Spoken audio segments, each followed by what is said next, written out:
আসসালামু আলাইকুম, আমন্ত্রণ মাই টিভি সংবাদে। দর্শক, পুরো সংবাদ জুড়ে আপনাদের সাথে আছি আমি ফৌজিয়া রওশন। শুরুতেই জানিয়ে দিব সংবাদ শিরোনাম। দ্বিতীয় ধাপে দেশের 156 উপজেলায় একযোগে চলছে ভোট, সতর্ক আইন শৃঙ্খলা বাহিনী।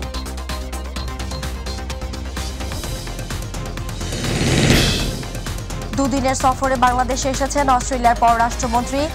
সাক্ষাৎ করবেন প্রধানমন্ত্রী শেখ হাসিনার সঙ্গে, পরিদর্শন করবেন রোহিঙ্গা ক্যাম্প। দুর্নীতিতে সম্পৃক্ততার অভিযোগে বাংলাদেশের সাবেক সেনাপ্রধান জেনারেল অবসরপ্রাপ্ত আজিজ আহমেদের ওপর নিষেধাজ্ঞা দিয়েছে যুক্তরাষ্ট্র।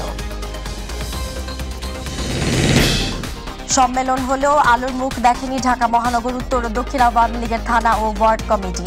দ্রুত তালিকা জমা দেওয়া হবে জানালেন শীর্ষ নেতারা।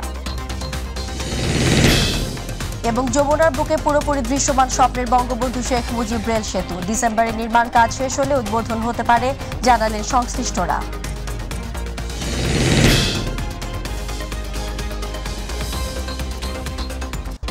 দর্শক, এতক্ষণ শুনছিলেন শিরোনাম, এবার চলে যাব বিস্তারিত সংবাদে। দেশের 156টি উপজেলায় চলছে ষষ্ঠ উপজেলা পরিষদ সাধারণ নির্বাচনের দ্বিতীয় ধাপের ভোট গ্রহণ। সকাল 8টায় শুরু হওয়া ভোট গ্রহণ একযোগে নিরবচ্ছিন্নভাবে চলবে বিকেল 4টা পর্যন্ত। সাধারণ কেন্দ্রে 17 জন ও গুরুত্বপূর্ণ কেন্দ্রে 18 থেকে 19 জন আইন শৃঙ্খলা রক্ষাকারী বাহিনীর সদস্য মোতায়েন রয়েছে। এছাড়া দুর্গম এলাকায় সাধারণ কেন্দ্রে 19 জন ও গুরুত্বপূর্ণ কেন্দ্রে 20 থেকে 21 জন আইন শৃঙ্খলা রক্ষাকারী বাহিনীর সদস্য দায়িত্ব পালন করছেন। আবার উপজেলার আয়তন, ভোটার সংখ্যা ও ভোট কেন্দ্রের গুরুত্ব বিবেচনায় নিয়ে উপজেলায় 2 থেকে 4 প্লাটুন বিজিবি সদস্য দায়িত্ব পালন করছেন। নিরাপত্তা বিবেচনায় 16 উপজেলায় অতিরিক্ত আইন শৃঙ্খলা বাহিনী মোতায়েন রয়েছে।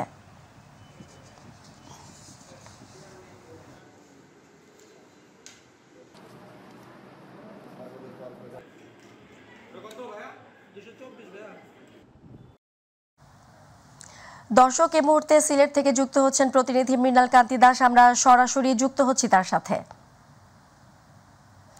মৃণাল, সিলেটে নির্বাচনের পরিস্থিতি ও ভোটার উপস্থিতি আপনি কেমন দেখছেন, আমাদেরকে জানাবেন। ধন্যবাদ ফৌজিয়া আপনাকে। আপনি জানেন যে ষষ্ঠ উপজেলা পরিষদ নির্বাচনের দ্বিতীয় ধাপের ভোট গ্রহণ কিন্তু আজ সকাল 8 থেকে শুরু হয়েছে।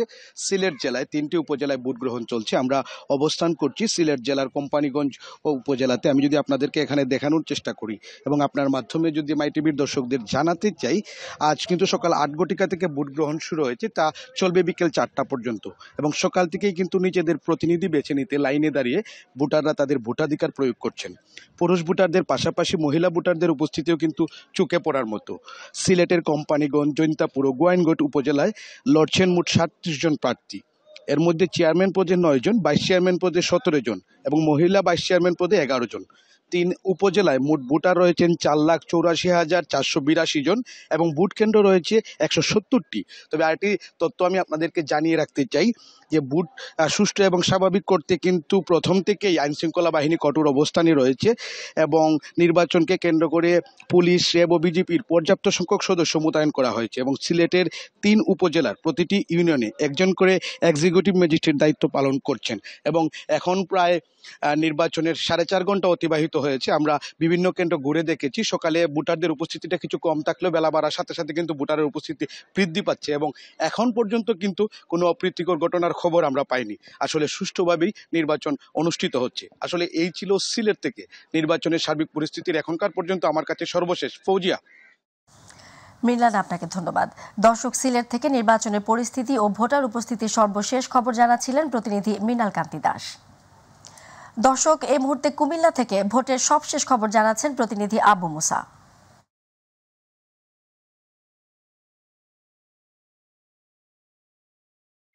ধন্যবাদ আপনাকে। আমরা আছি এই মুহূর্তে বরুড়া উপজেলার ছোট তুলাগা উচ্চ বিদ্যালয় কেন্দ্রে। আপনারা দেখছেন এখানে আমার পিছনেই ভোটারদের, এখানে মহিলা এবং পুরুষ ভোটারদের একটি লাইন লক্ষ্য করা গেছে। একটু জানিয়ে রেখে, কুমিল্লার এই নির্বাচনে কিন্তু ষষ্ঠ উপজেলা পরিষদ নির্বাচনের দ্বিতীয় ধাপে কিন্তু 2টি উপজেলা পরিষদে ভোট গ্রহণ চলছে, এর মধ্যে সদর দক্ষিণ উপজেলা এবং বরুড়া উপজেলায়। এবং এই 2টি উপজেলায় কিন্তু সকাল 8টা থেকে ভোট গ্রহণ শুরু হয়েছে। এই ভোট গ্রহণ কিন্তু বিকেল 4টা পর্যন্ত চলবে এবং নির্বাচনকে অবাধ সুষ্ঠু করার জন্য কিন্তু প্রশাসনের পক্ষ থেকে বেশ ব্যবস্থা গ্রহণ করা হয়েছে। একটু জানিয়ে রাখি, এই দুটি উপজেলায় 191টি কেন্দ্রে মোট 4,87,000 ভোটার তাদের ভোটাধিকার প্রয়োগ করার কথা রয়েছে। দুটি উপজেলার মধ্যে 6 জন চেয়ারম্যান প্রার্থী, পুরুষ ভাইস চেয়ারম্যান 10 জন এবং মহিলা ভাইস চেয়ারম্যান পদে 6 জন কিন্তু প্রতিদ্বন্দ্বিতা করছে। পাশাপাশি এই সবকটি কেন্দ্রের নিরাপত্তা এবং নির্বাচন সুষ্ঠু অবাধ করার জন্য কিন্তু এই 28 জন নির্বাহী ম্যাজিস্ট্রেট, 2 জন জুডিশিয়াল ম্যাজিস্ট্রেট, 8 প্লাটুন বিজিবি, 48টি পুলিশের মোবাইল টিম সার্বক্ষণিক দায়িত্ব পালন করছে। এর পাশাপাশি কিন্তু কুমিল্লার যে ভোট কেন্দ্রগুলো রয়েছে এগুলোর গুরুত্ব বিবেচনা করে, ঝুঁকিপূর্ণ কেন্দ্র কিংবা সাধারণ কেন্দ্র, এই সমস্ত গুরুত্ব বিবেচনা করে কিন্তু কেন্দ্রগুলোতে পুলিশ পাশাপাশি আনসারের সদস্যরা মোতায়েন রয়েছে। তো কুমিল্লার এই যেই দুটি উপজেলায় নির্বাচন অনুষ্ঠিত হচ্ছে, এখন পর্যন্ত কোথাও কোনো সহিংসতার কিংবা কোনো বড় ধরনের বিশৃঙ্খলার আমরা এখন পর্যন্ত খবর পাইনি। তো এই ছিল কুমিল্লা থেকে নির্বাচনের সর্বশেষ অবস্থা। আবু মুসা, আপনাকে ধন্যবাদ। এবার গাজীপুরের কোনাবাড়ি থেকে নির্বাচনী পরিস্থিতির খবর জানাচ্ছেন প্রতিনিধি AKM শিশির। জি, ধন্যবাদ আপনাকে। আপনি জানেন যে সারা দেশের মতো গাজীপুরের কালিয়াকৈরেও দ্বিতীয় ধাপের নির্বাচন অনুষ্ঠিত হচ্ছে। সকাল 8টা থেকে শুরু হয়েছে গাজীপুরের কালিয়াকৈরে ভোট গ্রহণ। সকাল থেকে আমরা বিভিন্ন কেন্দ্র ঘুরে দেখেছি। ভোটার উপস্থিতি কিছুটা সকালে কম থাকলেও বেলা বাড়ার সাথে সাথে ভোটার উপস্থিতি অনেক বাড়ছে। আমি একটি বিষয় আপনাকে জানিয়ে রাখতে চাই, গাজীপুরের কালিয়াকৈর হচ্ছে আপনার 9,38,963 জন ভোটার রয়েছে। এখানে রয়েছে 9টি ইউনিয়ন ও 1টি পৌরসভা। সব মিলিয়ে বলা চলে এখানে ভোটার সংখ্যা অনেক বেশি।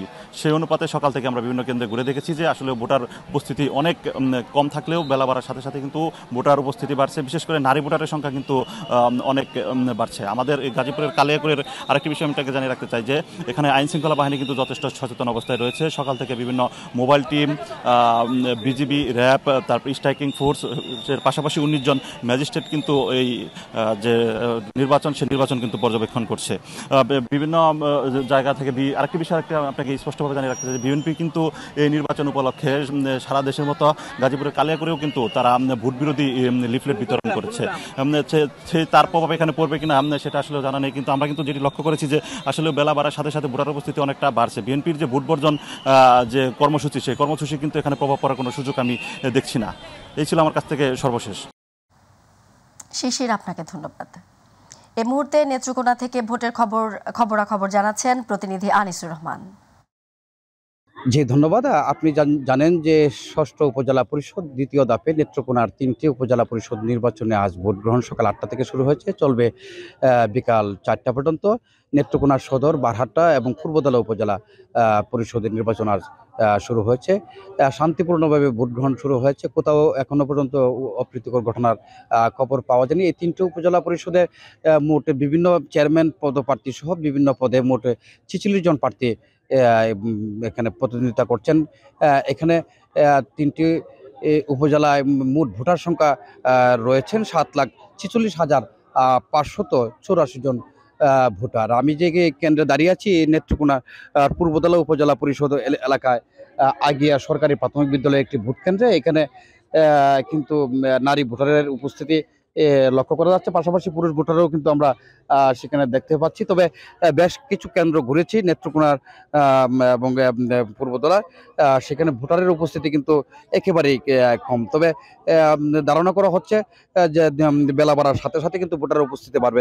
এই কেন্দ্রে মোটে 2822 জন ভোটার রয়েছেন। তো এখানে প্রিজাইডিং কর্মকর্তা যিনি দায়িত্বে রয়েছেন তিনি জানিয়েছেন যে 7-8% ভোটে কাস্ট হয়েছে। এছাড়া সব মিলিয়ে ভোটাররা কিন্তু শান্তিপূর্ণভাবে নির্বিঘ্নে ভোট দিচ্ছেন। আইন শৃঙ্খলা বাহিনী তৎপর রয়েছেন, কোথাও কোনো অপ্রীতিকর ঘটনা ঘটলে তাৎক্ষণিক আইনগত ব্যবস্থা নেওয়ার কথা জানিয়েছেন জেলা রিটার্নিং কর্মকর্তা রাফিকুজ্জামান। এই ছিল নেত্রকোনা ষষ্ঠ উপজেলা পরিষদের দ্বিতীয় ধাপের নির্বাচনের সর্বশেষ তথ্য। ধন্যবাদ। আনিসুর রহমান, আপনাকে ধন্যবাদ। দর্শক, এই মুহূর্তে পটুয়াখালীর গলাচিপা থেকে যুক্ত হচ্ছেন প্রতিনিধি হাসান এলাহি। আমরা সরাসরি যুক্ত হচ্ছি তার সাথেও। এলাহি, পটুয়াখালীতে ভোটের পরিস্থিতি আপনি কেমন দেখছেন আমাদেরকে জানাবেন।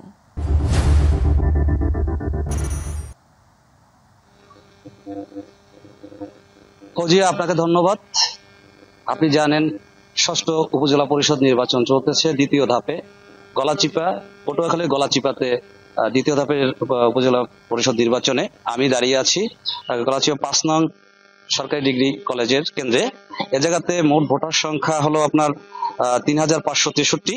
এর মধ্যে পুরুষ ১৭১৪ এবং মহিলা আছে ১৮৪৯ জন। 4 ঘন্টায় আমাদেরকে প্রিজাইডিং অফিসার জানিয়েছেন এ জায়গাতে ভোট পড়েছে মাত্র 22%। তবু আমি আপনাকে জানিয়ে দিচ্ছি যে সকাল থেকে রৌদ্রোজ্জ্বল পরিবেশ থাকলেও ভোটার সংখ্যা তেমনটা খুব কমই পাওয়া গেছে। এ জায়গাতে আপনার 13 জন ম্যাজিস্ট্রেট এবং আছেন আইন শৃঙ্খলা নিয়ন্ত্রণে আছে পুলিশ, বিজিবি, র্যাব সহ আরো অনেকে। তো আপনার কেন্দ্র আছে ৮০টি কেন্দ্রে মোট বুথের সংখ্যা আছে 593। আমি এখন যে জায়গাতে দাঁড়িয়ে আছি আমি একটু আপনাকে দেখাতে চাচ্ছি যে আসলে বেলা প্রায় 1টা বাজে, কিন্তু ভোটার সংখ্যা তেমন একটা আমরা দেখতে পাচ্ছি না। আছেন এই মুহূর্তে আমাদের এই সেন্টার পরিদর্শনে আছেন রিটার্নিং কর্মকর্তা এবং আছেন পটুয়াখালী জেলা প্রশাসক ডিসি মহোদয়, তারা এই কেন্দ্র পরিদর্শন করছেন। এখন পর্যন্ত আমার কাছে কোনো অপ্রীতিকর ঘটার কোনো সম্ভাবনা দেখি না এবং সেরকম কোনো ঘটনা আমাদের হাতে এসে পৌঁছায়নি। ফৌজিয়া, এই ছিল আমার কাছে উপজেলা পরিষদের সর্বশেষ সংবাদ। এলাহি, আপনাকে ধন্যবাদ। দর্শক, পটুয়াখালীর গলাচিপা থেকে ভোট পরিস্থিতির সর্বশেষ খবর জানাচ্ছিলেন প্রতিনিধি হাসান এলাহি। এবার চলে যাচ্ছি অন্যান্য প্রসঙ্গে। বাণিজ্য বিনিয়োগ বৃদ্ধির পাশাপাশি দ্বিপক্ষীয় সহযোগিতা গভীর করতে বাংলাদেশ সফরে এসেছেন অস্ট্রেলিয়ার পররাষ্ট্রমন্ত্রী পেনি ইয়ং। দুপুর 12টার দিকে দুদিনের সফরে ঢাকায় পৌঁছান তিনি। বিকেলে রাষ্ট্রীয় অতিথি ভবন পদ্মায় পররাষ্ট্রমন্ত্রী হাসান মাহমুদের সঙ্গে তার দ্বিপক্ষীয় বৈঠক হবে। সাক্ষাৎ করবেন প্রধানমন্ত্রী শেখ হাসিনার সঙ্গে, পরিদর্শন করবেন রোহিঙ্গা ক্যাম্প। আতিকুর রহমান তিতাসের রিপোর্ট। অস্ট্রেলিয়ার পররাষ্ট্রমন্ত্রী পেনিং ওংয়ের সফরটি হচ্ছে দুদিনের। ইন্দো প্যাসিফিক কৌশলগত জোট বা কোয়াডের গুরুত্বপূর্ণ সদস্য দেশটির পররাষ্ট্রমন্ত্রী ঢাকা সফরে দুই দেশের দ্বিপক্ষীয় সম্পর্ক আরও এগিয়ে নেওয়ার বার্তা দেবেন বলে আশা করা হচ্ছে। পাশাপাশি পেনি আঞ্চলিক ও বৈশ্বিক নিরাপত্তা ইস্যুতে জোর দেবেন বলেও ধারণা করা হচ্ছে। বাংলাদেশের দ্বাদশ জাতীয় সংসদ নির্বাচনের পর এটি অস্ট্রেলিয়া সরকারের তরফ থেকে প্রথম উচ্চ পর্যায়ের সফর হতে যাচ্ছে। শুধু তাই নয়, দীর্ঘদিন পর অস্ট্রেলিয়ার কোনো পররাষ্ট্রমন্ত্রীর পূর্ণাঙ্গ দ্বিপক্ষীয় সফরও এটি। ঢাকা সফরের সময় পেনিং ওং প্রধানমন্ত্রী শেখ হাসিনার সঙ্গে সৌজন্য সাক্ষাৎ, পাশাপাশি পররাষ্ট্রমন্ত্রী ডক্টর হাসান মাহমুদের সঙ্গে দ্বিপক্ষীয় বৈঠকের পর তিনি রোহিঙ্গা ক্যাম্প পরিদর্শনে যাবেন।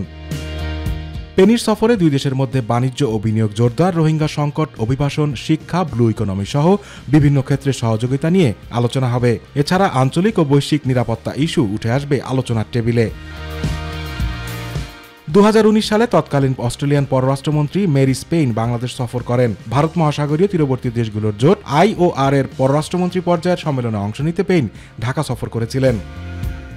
তৎকালীন অস্ট্রেলিয়ান পররাষ্ট্রমন্ত্রী মেরি স্পেইনের সফরটি ছিল দীর্ঘ 21 বছর পর দেশটির কোনো পররাষ্ট্রমন্ত্রীর প্রথম বাংলাদেশ সফর। আতিকুর রহমান তিতাস, মাই টিভি। দুর্নীতিতে সম্পৃক্ততার অভিযোগে বাংলাদেশের সাবেক সেনাপ্রধান জেনারেল অবসরপ্রাপ্ত আজিজ আহমেদের উপর নিষেধাজ্ঞা দিয়েছে যুক্তরাষ্ট্র। স্থানীয় সময় সোমবার যুক্তরাষ্ট্রের পররাষ্ট্র দফতরের ওয়েবসাইটে এ বিষয়ক বিবৃতি প্রকাশিত হয়। বিজ্ঞপ্তিতে বলা হয়, আজিজ আহমেদ এবং তার পরিবারের সদস্যদের যুক্তরাষ্ট্রে প্রবেশের উপর কড়াকড়ি আরোপ করা হয়েছে। মার্কিন পররাষ্ট্র দফতরের মুখপাত্র ম্যাথিউ মিলার ওই বিবৃতিতে বলেন, উল্লেখযোগ্য দুর্নীতিতে সাবেক সেনাপ্রধান আজিজ আহমেদের সম্পৃক্ততার প্রমাণ মিলছে। তার কার্যকলাপ বাংলাদেশের গণতান্ত্রিক প্রতিষ্ঠানগুলোর দুর্বলতা এবং সরকারি প্রতিষ্ঠান ও প্রক্রিয়ার উপর জনসাধারণের আস্থার অভাবের কারণ হয়ে দাঁড়িয়েছে। সে কারণেই তার উপর নিষেধাজ্ঞা আরোপ করা হয়েছে।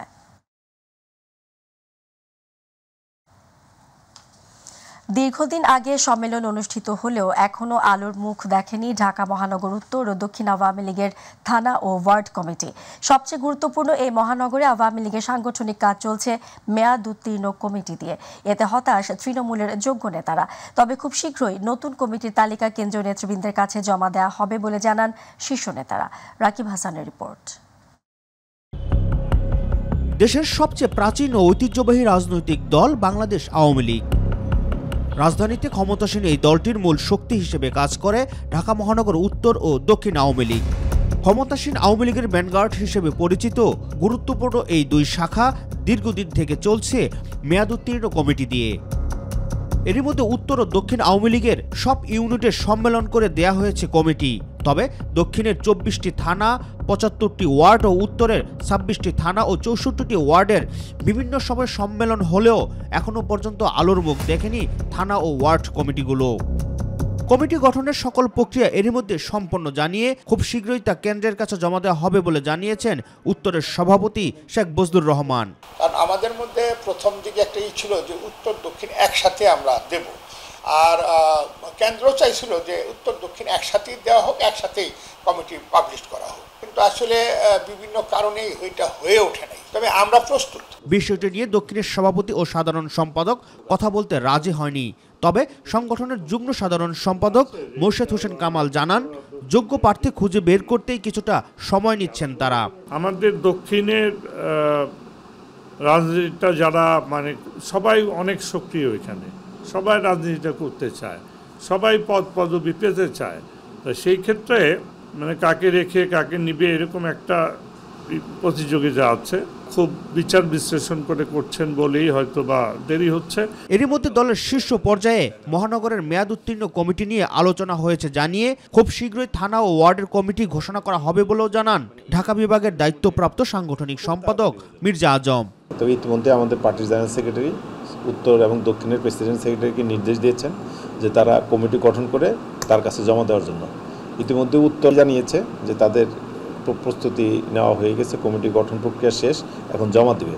দক্ষিণও অগ্রসর হচ্ছে। তা আমি বিশ্বাস করি যত তাড়াতাড়ি সম্ভব তারা কমিটি দিবে এবং কমিটি অনুমোদন হবে, এবং এই কমিটিগুলা ওয়ার্ড এবং থানা কমিটি অনুমোদন হয়ে গেলেই মহানগর দক্ষিণ এবং উত্তরের সম্মেলনের তারিখ নির্ধারণ হবে। রাকিব হাসান, মাই টিভি, ঢাকা।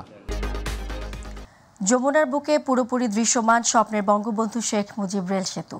50টি পিলারের উপর 49টি স্প্যান বসিয়ে সেতুর পুরো 4.8 কিলোমিটার সুপার স্ট্রাকচার পুরোটাই এখন দৃশ্যমান। আগামী ডিসেম্বরে সেতুটি নির্মাণ কাজ শেষ হলে উদ্বোধন হতে পারে বলে জানিয়েছেন সংশ্লিষ্ট কর্মকর্তারা। সিরাজগঞ্জ প্রতিনিধি HM মোনায়েম খানের রিপোর্ট, জানাচ্ছেন ইলিয়াস কমল। জাপান ও বাংলাদেশ সরকারের যৌথ অর্থায়নে 4.8 কিলোমিটার দৈর্ঘ্যের বঙ্গবন্ধু শেখ মুজিব রেলওয়ে সেতুটি এখন পুরোপুরি দৃশ্যমান। সেতুটি বসানো হয়েছে 50টি পিয়ার ও 2টি পিয়ারের মাঝখানে একটি করে মোট 49টি স্প্যান বসানো শেষ হয়েছে। সেতুর উপরে রেল লাইন স্থাপন শেষ হয়েছে 2.25 কিলোমিটার। সেতুতে ডুয়েল গেজ ডাবল লাইন নির্মাণও শেষের দিকে। নির্মাণের সাথে সংশ্লিষ্টরা জানান, এখন চলছে অ্যাডজাস্টমেন্টের কাজ, নদী শাসন, উভয় পাশের স্টেশন নির্মাণ, স্লিপারবিহীন রেলপথ স্থাপন সহ কিছু কাজ বাকি রয়েছে। শীঘ্রই কাজগুলো শেষ হয়ে যাবে বলে আশা করছেন তারা। অলমোস্ট 70% রেল ট্র্যাকের কাজগুলো শেষ হয়ে আসছে। 3 এবং লাইন নাম্বার 5 এবং 6 এটা আমাদের এখন ট্রেন অনগোয়িং আছে, এটা এখন সার্ভিস লাইনের মধ্যে চলে আসছে। ইনশাআল্লাহ যতটুকু কাজ হয়েছে সবই আমরা পরিকল্পনা অনুযায়ী এবং কোয়ালিটিফুলভাবে করতে পেরেছি। সাব স্ট্রাকচারের সকল প্রকার কাজ শেষ, peer head even though super স্ট্রাকচারের সকল স্পান বসানো কমপ্লিট, কিছু অ্যাডজাস্টমেন্টের কাজ চলে। এই মেগা প্রকল্পের সাথে কাজ করে আমি অনেক আন্তরিকভাবে আনন্দিত। সেতুটি চালু হলে দেশের উত্তরাঞ্চলের সাথে রেল যোগাযোগে বিপ্লব ঘটবে, প্রসার ঘটবে ব্যবসা বাণিজ্যের বলে জানান ব্যবসায়ীরা। সারা দেশের যোগাযোগটা সহজলভ্য করতে পারছি। আমাদের যাতায়াত থেকে শুরু করে আমাদের ব্যবসা বাণিজ্যের দিক থেকে আমরা অনেক উন্নতি লাভ করব, আমরা সাধারণ জনগণ। বঙ্গবন্ধু রেলওয়ে সেতুর সার্বিক অগ্রগতি 84%। সেতুর পূর্ব পারের কাজ আগামী আগস্টে এবং পশ্চিম পারের কাজ ডিসেম্বরের মধ্যেই শেষ হবে বলে জানান প্রকল্প পরিচালক। সিগন্যালিং ব্যবস্থা স্থাপন সহ জিটিসিএল এর গ্যাস পাইপলাইন স্থাপন সার্বিক কর্মকাণ্ড সম্পাদনের পর আসলে এই ব্রিজের সকল কাজ আশা করছি যে ডিসেম্বর 2024 নাগাদ শেষ হয়ে যাবে। 2020 সালের 29 নভেম্বর প্রধানমন্ত্রী শেখ হাসিনা ভিডিও কনফারেন্সের মাধ্যমে 16,780 কোটি টাকা ব্যয়ে এই রেল সেতুর নির্মাণ কাজের ভিত্তিপ্রস্তর স্থাপন করেন। 2021 সালের মার্চ মাসে সেতুর পিলার নির্মাণে পাইলিংয়ের কাজ শুরু হয়। জাপান এবং বাংলাদেশ সরকারের যৌথ অর্থায়নে রেল সেতুর প্রকল্পটি বাস্তবায়ন করছে জাইকা। ইলিয়াস কমল, মাই টিভি। দর্শক, সংবাদের শেষ প্রান্তে আমরা, তবে যাবার আগে শিরোনামগুলো জানিয়ে দেব আরও একবার। দ্বিতীয় ধাপে দেশের 156 উপজেলায় একযোগে চলছে ভোট, সতর্ক আইন শৃঙ্খলা বাহিনী।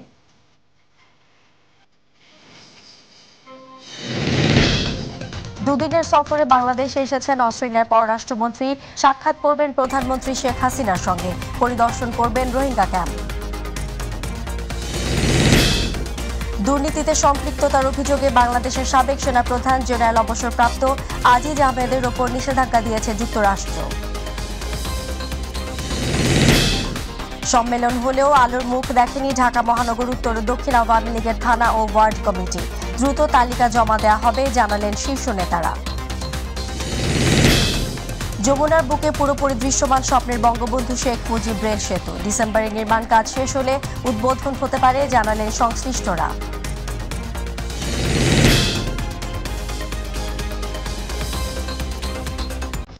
দর্শক, এই ছিল এখনকার সংবাদে। সঙ্গে থাকার জন্য ধন্যবাদ। এছাড়া ইউটিউবে মাই টিভি সংবাদ পেতে ভিজিট করুন youtube/mytvbd নিউজ এবং আমাদের সকল অনুষ্ঠান দেখতে ভিজিট করুন youtube/mytv বাংলা, facebook/mytv বাংলা। আমাদের পরবর্তী সংবাদ দেখার আমন্ত্রণ জানিয়ে বিদায় নিচ্ছি আমি ফৌজিয়া রওশন। আল্লাহ হাফেজ।